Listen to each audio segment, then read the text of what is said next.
So the key when you look at pricing, you could look at multiple outcomes of how that actually impacts somebody. I think you just need to look at it knowing your stuff and just go like, here's what I think each step could be worth. And one of the things I encourage you to do with your blueprint and really look at it and you put it on a piece of paper and you go, okay, step one, if somebody achieved this outcome for my perfect client, what would that be worth to them?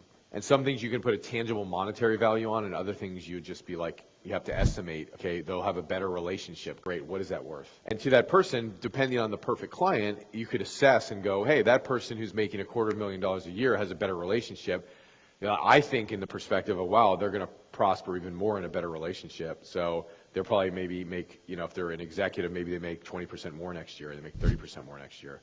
Maybe they're an entrepreneur and they're a better relationship, they might double their income, So I always equate stuff of like anything in my life would actually either make my business better or worse. If I'm healthier, my business would get better, right? If I have better relationships around me, my business would get better. So if I'm teaching business, I'm thinking about that for the customer. And whatever you're teaching, if you're teaching leadership, you can equate that to how that improves their life.